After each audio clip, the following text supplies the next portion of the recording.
Good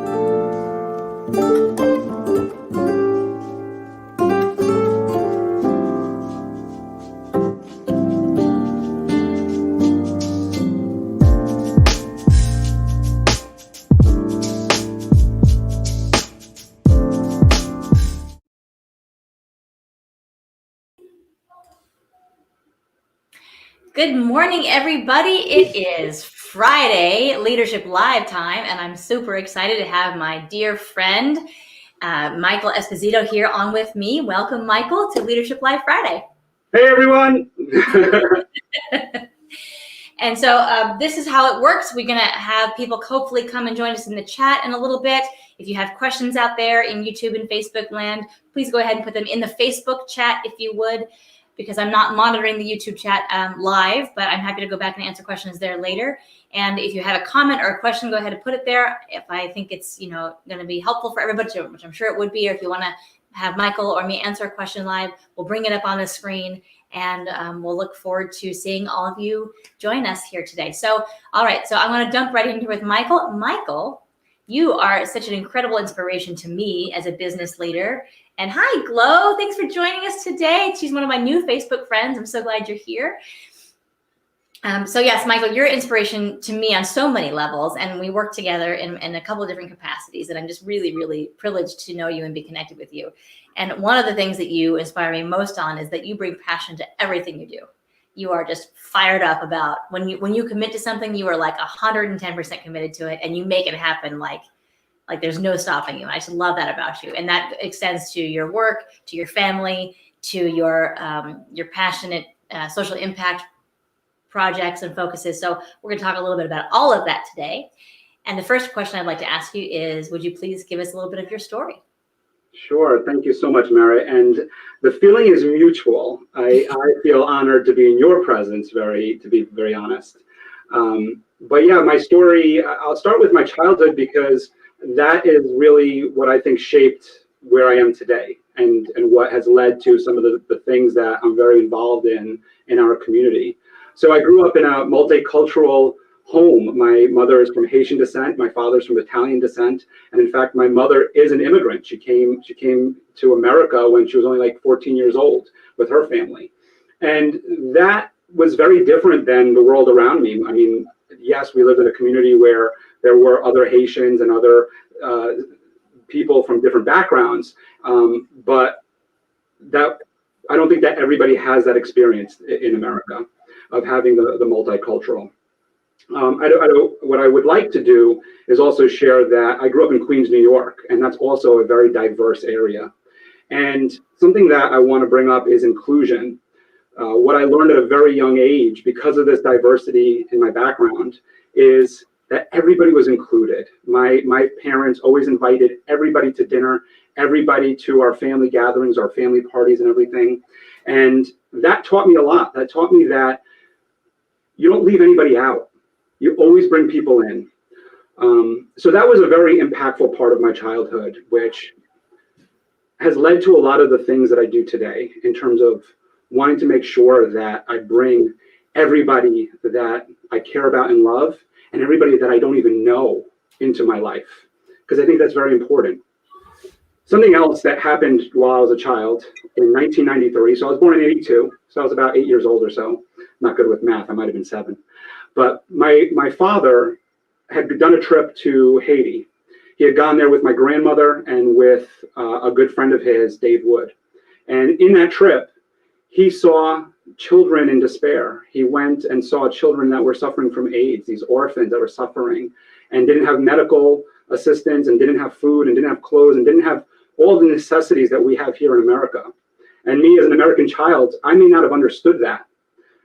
But he came home and he said to my mother, we have to do something. And so my parents got together with other family members and friends, and they started Forgotten Children of Haiti. This is a huge turning point in my childhood because I didn't understand what was going on at that point. At that point, I'm just a child. I'm playing. I'm riding my bike. I'm trying to play basketball. I'm trying to meet friends. I'm trying to make friends. I'm trying to tell people that I'm Haitian when I'm white, which is very difficult because a lot of people stereotype different countries and say you have to look a certain way to be a certain culture. where I'm Haitian Italian. Yes, my mother's white, but she's still Haitian. She's, our culture, and you can see it back there, is of Haitian culture, and the food and the music and the art that's in my parents' home and everything is of Haitian culture, mixed with American and Italian and all of that. So I'm just trying to be a kid, but my parents start this organization, and this was very impactful to me because what I saw was giving. And even today, I speak about this, and when you give a speech or when you're selling something or when you're doing anything, it's all about giving. What are you giving to people? And that's what my parents taught me. They didn't say that to me. They didn't say, Michael, you have to give your time to people. Michael, you have to give people things. They showed it to me.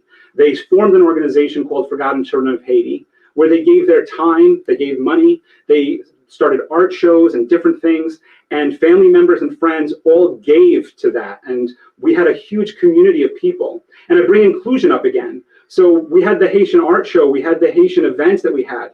And my parents didn't just invite our Haitian family.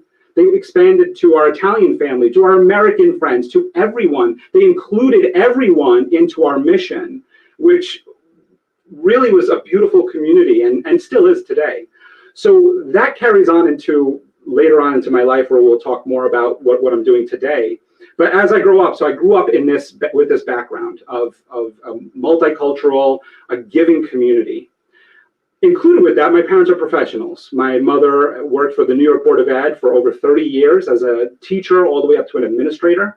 And my father's been a physician assistant still to this day. He's 72 years old and has been one. I have to also mention that he's also a Vietnam veteran and was also a medic in Vietnam and has 2 Purple Hearts, and I'm very proud of him for that.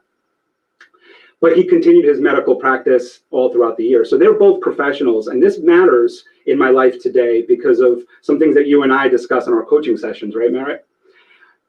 But my father was also an entrepreneur, and that's where we talk about entrepreneurship here today, right? My father was a physician's assistant, but he was also an entrepreneur, and he had a company called LME Products, Leonard Michael Espisito Products. His middle name is Michael. He didn't name it after me. But with that profession, what he would make is hair care and skin care and different types of products to be able to help people. And he would sell it. And he did a very, very good job at selling it because he had a great person that would white label it and sell it on his own. But he would make this, and we would be able to go on ski trips because of this extra income that he had. He was an entrepreneur. I don't think he would have called it that back in the 80s. He wouldn't even call himself a small business owner. It was just something that he did. It was like a side project. But there's something there that we as entrepreneurs understand. It was a passion of his. My father will tell you stories about when he was a child and he would make ink in school on his own, not because the teacher told him or anything, just because he thought it was really interesting to be able to make his own ink. And as he grew up, that was the same thing. He had a passion to make hair care products and skincare products because it was chemistry, and he loved chemistry. So while he was a physician's assistant and did his day job as a physician's assistant, during the nights and weekends, he would have these huge drums in our basement and in our garage, and even in our kitchen, we'd have all these different barrels and everything where he's pouring product and I'm mixing it, and the house stinks like garlic because we're doing a garlic shampoo. And he had me working for him, carrying things and doing all this other stuff. He was an entrepreneur. And I think that unfortunately at the time, just because of whatever settings there were, he wasn't able to pursue that even further. I did have an opportunity when I was young in my sales career to work with him on that and try, but I was too young and not really understanding of small business at the time. So that's another part of my upbringing that is tremendous for us today. So later on now, so my father is this hidden entrepreneur, and my parents are professionals. So I now go off and graduate college and get a career in sales. And I worked in sales for I'm now probably going on 15 years or so in sales. And from marketing to now, I became an insurance broker. And what I learned during my sales career is what I always was passionate about was learning about the other person's business and how I can solve a problem for them. And as I go on and learn about entrepreneurship and learn about, the significance of what an entrepreneur brings to the table, is when you're solving that problem, you're giving them something, which to me is the basis of everything, is what can I give you? What value do I offer you? And again, it goes back to my childhood of something that was taught to me just by my parents starting an organization and just being a part of a community, which I'm very passionate about, obviously, and get emotional sometimes. But I would say to summarize my story there is, I grew up in a very loving family. I grew up in a family that valued education, but also valued our happiness, something that we've talked about before, Merritt, and brought those components together to make me want to do some of the things that I'm doing today. What an amazing story. I mean, I've heard bits and pieces of that before, and it's so cool to hear it all kind of put together like that. It really paints such a beautiful and rich portrait of who you are and how you've grown up and why you have the commitment to service that you do. And it's not just a matter of an idea or concept saying, no, the right thing to do is to help people. You really lived it through the example of your folks and your community in so many different ways. I mean, your Haitian community, your Italian community, your dad as service in Vietnam, your mom as an educator, your dad as a physician's assistant. Like, holy cow! And then all the entrepreneurship too. Like, what an amazing set of codes you got as a kid, right? And all just by virtue of incredible leadership by your parents and your family. It was like osmosis for you. Sounds like. Yeah. Yeah. That's fantastic. And not just the leadership and service, but also the passion for it, right? That I mean, I know that when you and I talk about this a lot, I just saw it happen again. Like, you get so passionate, like you just get emotional about it because it's really close to your heart, and it's every part of what you live and breathe every day. So yeah. Awesome. Thank you for sharing that with me. Okay. And with our audience. So let's talk a little bit more about those passions. And if you would to choose one or two that you could focus on, I know it's so hard, but what rises to the top for you as like your top for today's conversation? For today, yeah, it's and you know this because we work together so much, but what we've learned between your work with me is that you can be passionate about more than one thing, and I'm so happy that you framed the question that way. Is that I do have so many passions. Of course, there's family. Of course, there's career, and then of course there's the non-for-profit Forgotten Children of Haiti. And it's how do you pick one, right? Because they all feel like your children. They all feel like you just feel so they're all so special. And you said it perfectly there, which is something that you've taught me too, which is for our time today. What do we want to focus on? And that's very important for entrepreneurs, is to learn what are we focusing on right now. And I think that on this entrepreneur video podcast that you're doing here, where we're trying to help entrepreneurs thrive. I think the most important part to talk about then would be my insurance background, as an insurance broker, what I'm doing at USI, and then what I'm doing with Michael Espisito Inc., and how the two come together and are able to promote all of the things that I'm doing, my family, my passion for Haiti, and my career. So let's talk about that, and we will probably touch on Forgotten Children of Haiti, because how could I leave that out, of course, right? I am so passionate about self-branding. I'm very, very passionate about it. It's something that I learned only about 2 or 3 years ago. I have to give credit to Gary Vanderchuck and Ryan Serhant. Those two are probably my biggest mentors. I've never met them, but we can all learn that we can have virtual mentors. We can have mentors that don't know who we are, but we follow them on YouTube or on whatever social media, and we learn tips and tricks from them, and we take those and implement them in our lives. And we don't have to agree with everything our mentor says. We just have to take the things that really resonate with us. And so branding myself is what resonated with me as a salesperson, as an entrepreneur, as somebody who wants to be able to make a big impact. And what that means, what self-branding means is, let's not confuse it with being conceited or thinking too highly of ourselves in a narcissistic way. Self-branding is self-promotion in a way where you bring value to people. No one's going to know about you if you don't share it with everyone. And that's very important. In fact, it reminds me of an interview that I just saw of a good friend, Guy Stanley Fallot. She's an artist down in New York City. And he was interviewed because he did something that's just amazing. He bought art from artists in order to help them through these times right now that we're living in. And he ended up spending over $70,000 of his own money buying art for these artists. So he was interviewed by the New York Times. And long story short, at the end of it, the New York Times person asked him, they said, what's something that you would like to share with your community that, a nugget like what you'll ask me later? And he said, get a good PR person. Because if you don't have a good PR person, then nobody will know about the art that you made. Nobody will know about what you're doing. And so that's so significant. That's so important to self-branding, is that you have to be your own PR person, because until you rise and become somebody that the New York Times latches onto, or that, you know, the news net latches onto, you have to do it yourself. And we have such a great opportunity today with social media, of YouTube and Instagram and Facebook and all these different ways to promote what we're doing, that we can do it. You can take the time to do it yourself and grow to a level to where you do start your own website and do start your own podcast and do start your own things. But first, start a little self-branding. And the important part of self-branding that takes us our line from narcissist to self-branding in a positive way, which I don't know what we would call that. Maybe sharing. I would call it sharing. Sharing would be bring value. Mm-hmm. What are you bringing of value? Yeah. When I go to brand myself, I hope that I never make the mistake of pitching, of selling, of telling people to buy something from me.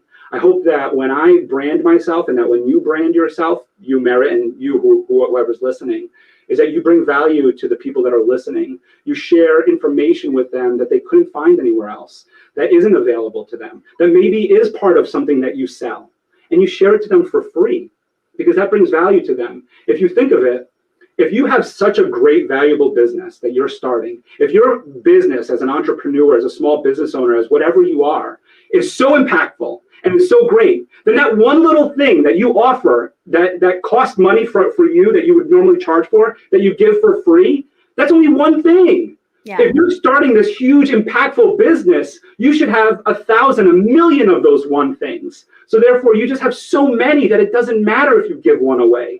Give one away, give two away, just give them away, because what's going to happen is that people are going to want to come and work with you. Yeah. People want to be a part of your community. They're going to refer you. They're just going to want to be in your presence.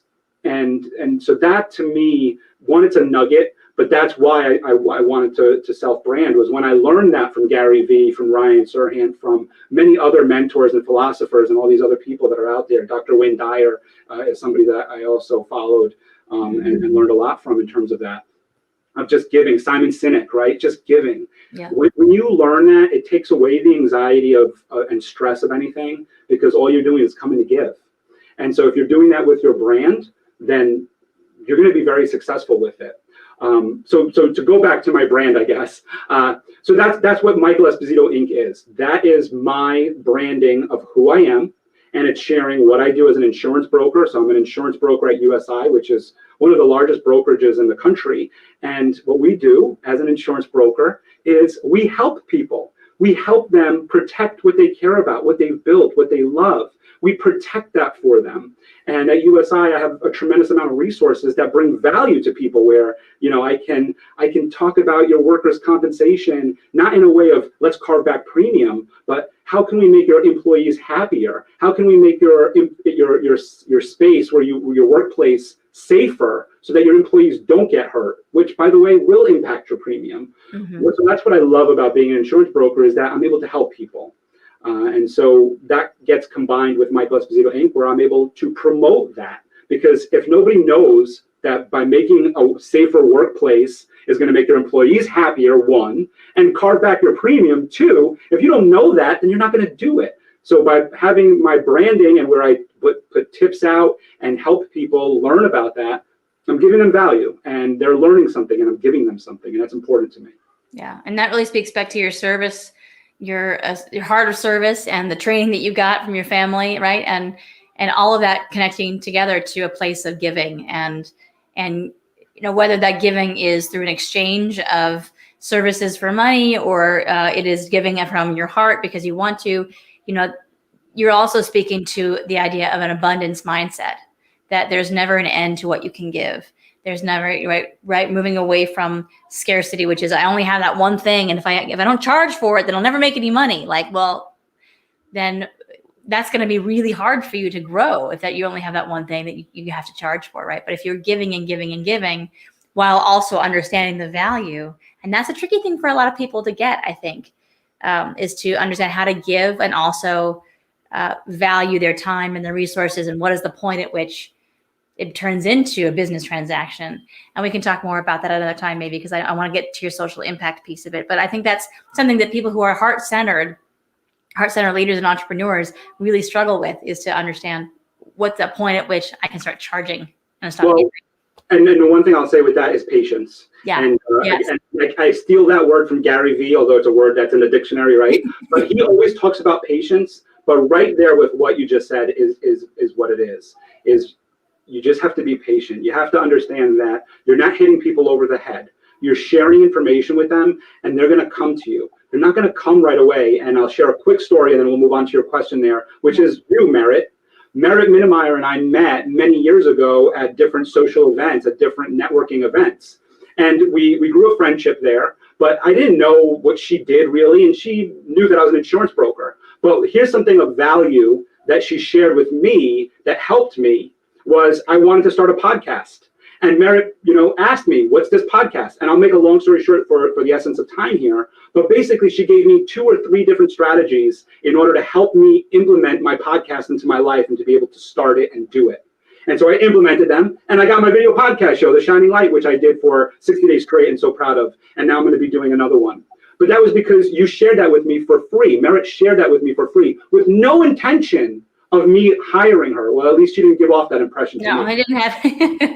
No intention of me ever. You were not in a position to hire me at the time, so No. I had no preconceived notions about and it's so important that all of our entrepreneurs who are listening understand that. She had no intention of selling me. She had no intention of working with me in the future. She was just giving to me. But what that did for me was I knew that when I was going to be able to finally afford a coach, be able to have the time to meet with a coach on a regular basis, I knew she was my first phone call, because I knew that we were of the same mind, and I knew that she had something of value to share with me. So that's what I want to say, is just be patient. Well, that happened months later, if not years. Yeah, even a year later, right? Yeah. Yeah. Awesome. Thank you so much. All right. So let us take that passion. And for all of you out there in the audience, if you have a question about what Michael does, you're gonna want to listen really closely to this next section of what we're talking about, because this is the focus of a lot of my conversations here live, is the social impact piece and the passion that we connect with business, and the impact we can have because when we're following our heart and following our trail for success, right? And understanding the marriage between those things. So go ahead if you have any question or comment about Michael wait, look at that. I'm going to bring a comment up from Tom Duggan. There we go. Hey, Tom. Both Merritt and Michael both are incredibly generous and giving. Thank you, Tom. As are you, my friend. I really appreciate that comment. And for you, consistently showing up every time. Tom's almost always here, which is so great live. I really appreciate that, Tom. Tom is a photographer, and he's done great work for Michael in the past too, and for a lot of other business people. So you can go check him out as well. Okay, so we're going to move into this social impact piece. And I know that, you can tell out there, for those of you watching, Michael has so much, he's just oozing passion. He just exudes it in every expression of himself. But let's talk about a little bit more about Haiti, because I know this is very dear to your heart. And what do you have going on there? Oh, man, you want to try to make me cry or something? I'm Oprah like that. I go for it. I go right for the heart. No, that's right. So in the beginning of this show, I shared with you that my parents started Forgotten Children of Haiti in 1993, and I was just a young boy at the time.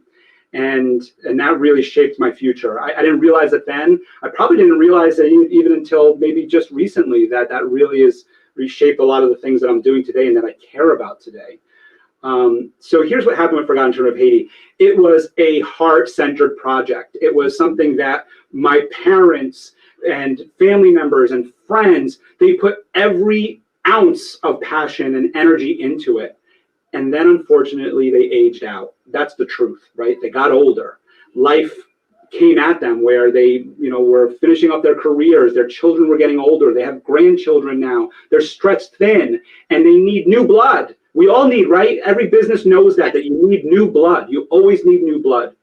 And because what they did at Forgotten Children of Haiti came off as something that was a passion mission, and it wasn't considered like a business in any way. So they didn't hire people to be grant writers. They didn't get more volunteers outside of our family and friends and community.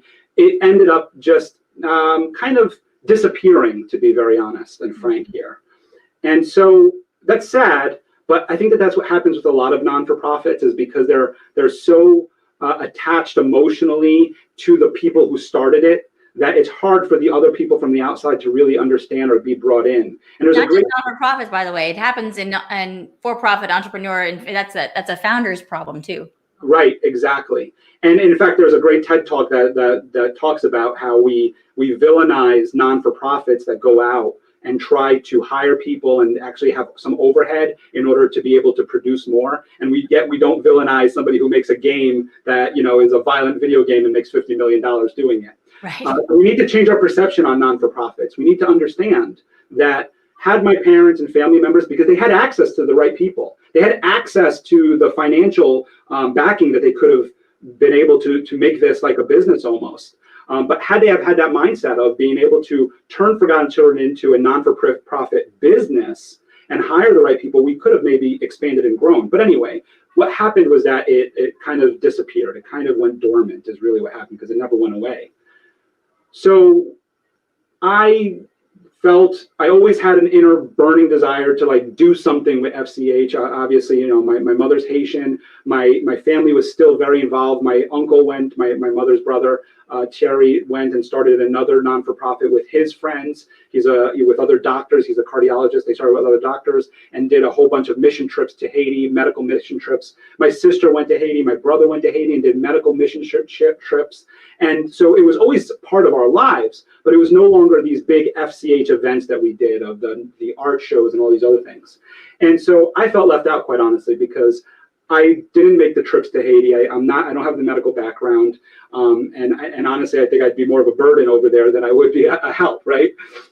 So I was thinking, what can I do here? How can I serve the people of Haiti? How can I serve the people that I care about over there? How can I serve them best while I'm here? And so that's when I was like, well, I'm going to do my own fundraisers. I'm just going to start doing my own fundraisers. And so I called my mother up and I said, hey, I'm running a marathon and I want to make it an FCH fundraiser, and she said, great. So I did it, and I did a GoFundMe, and I raised something like $2,000 or whatever. And from there, that was like, okay, I can do this.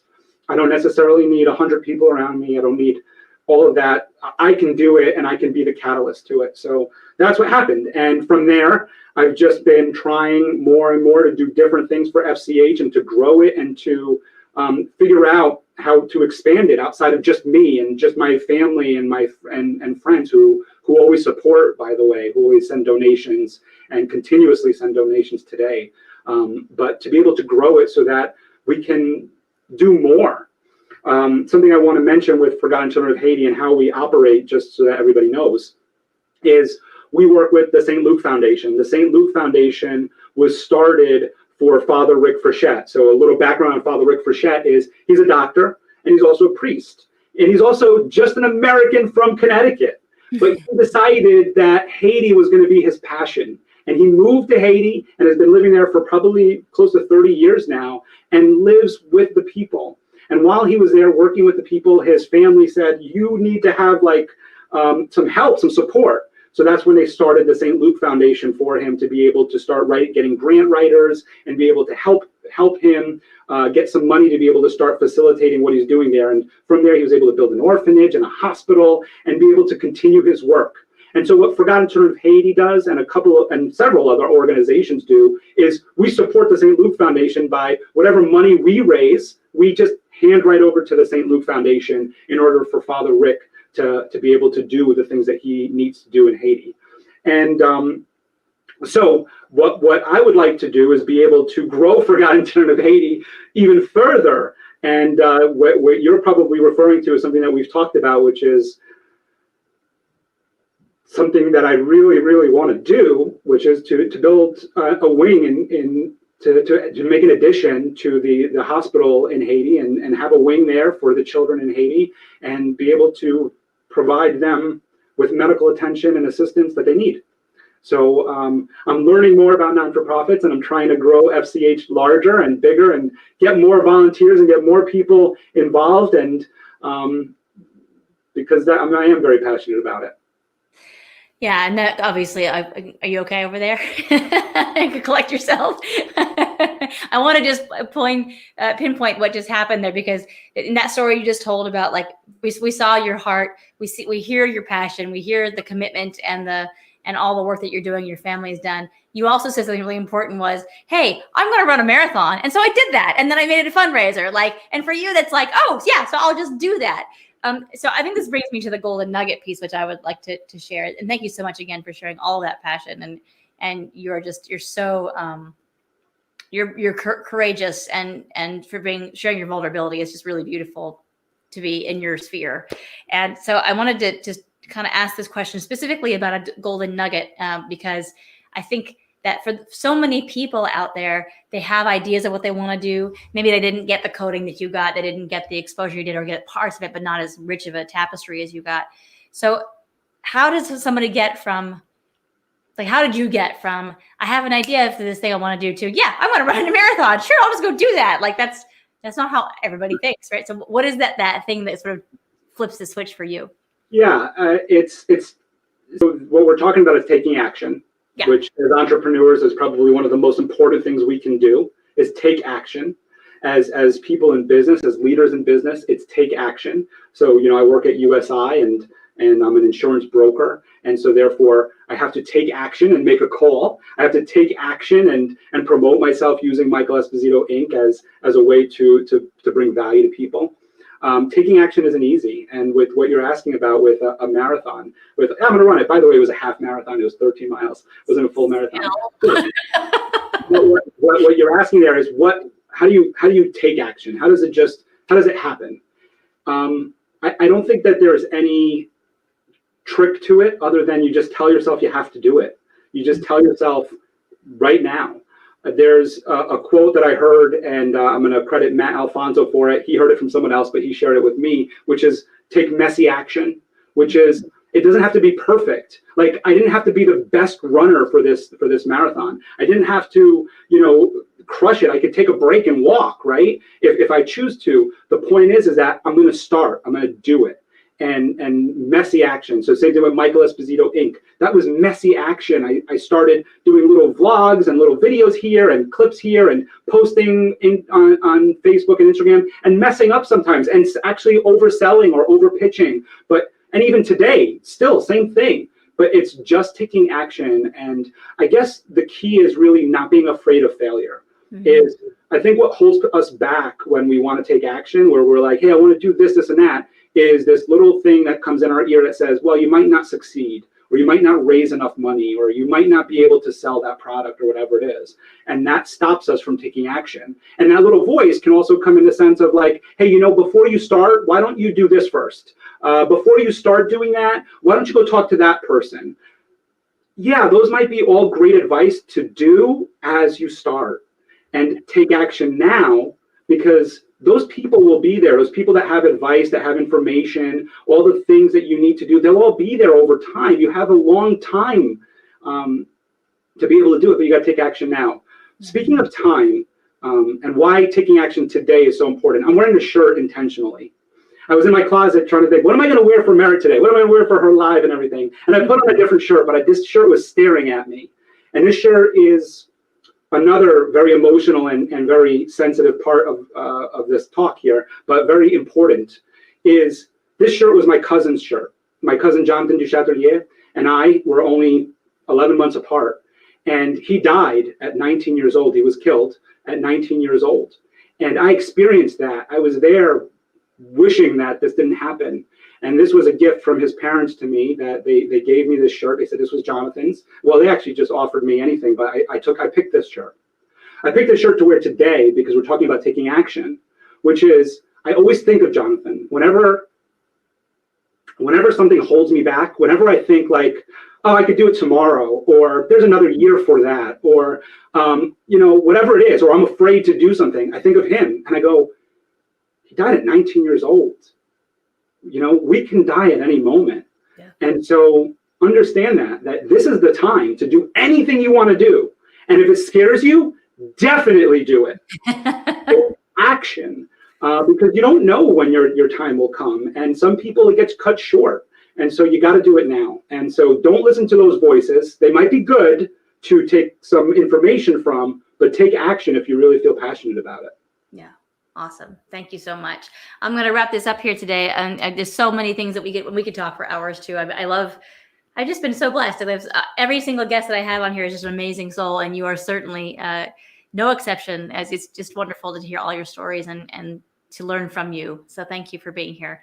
And the last thing I just wanted to ask is, how can people get in touch with you if they want to work with you on solving some business problems, or reach out about Forgotten Children of Haiti, which also, by the way, I would love it if you would put that information in the chat. If there's a Facebook page or website. Yeah, actually, right now it's living on my website only because of finances. So I was able to, I have to give credit to Gilday Creative. Sheila and her team did such an awesome job of making a Forgotten Children of Haiti page on our website. So it's beautiful. So it's Michael Espisito Inc. and it's / or // whichever way that slash works. Forgotten Children of Haiti, FCH. And you can find it there, and we'll put that in the chat for you. So, and then the best way to contact me is just email me, michael@michaelespositoinc.com. That's pretty much it. It's very simple, michael@michaelespositoinc.com.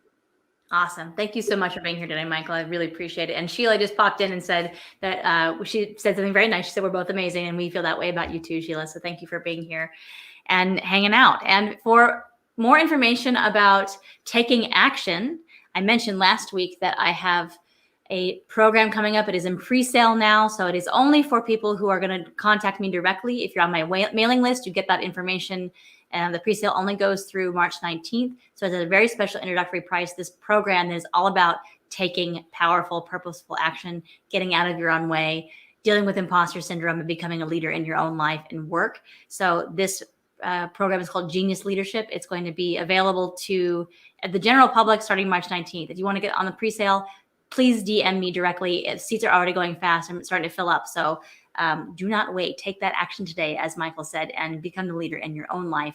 Michael, thank you for being here. Thanks so much, Mary. I'm going to just give a little plug for you, because I think that's very important, is that there's a lot of things that I want to accomplish in my life, and a lot of things I want to take action on. But it was the work with Merit that actually just brought that tenfold.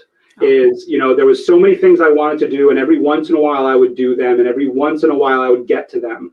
But by working with Merit on a weekly basis, I'm fortunate enough to be able to do that with you.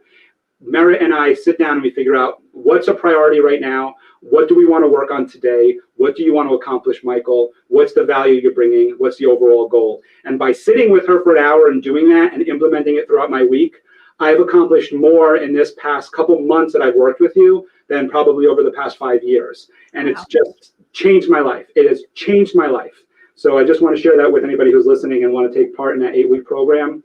It is just a value that it's incredible. Well, now you're making me cry. So Mutual Admiration Society, truly though. And you're just absolutely rocking it. So it's incredible to watch you grow, and you're such a contribution-minded and focused person. And I just I love working with you. So thank you for that. I appreciate it. Thank you for being here. And for more information on Michael, go to michaelespositoinc.com. And if you're looking specifically about Forgotten Children of Haiti, that information is there as well. Thanks so much, everybody. Have a great day. Michael, hang on for a second. We'll just wrap up together, but I'm going to end the broadcast now. So have a great Friday, everybody, and we'll see you next week. Bye, everyone.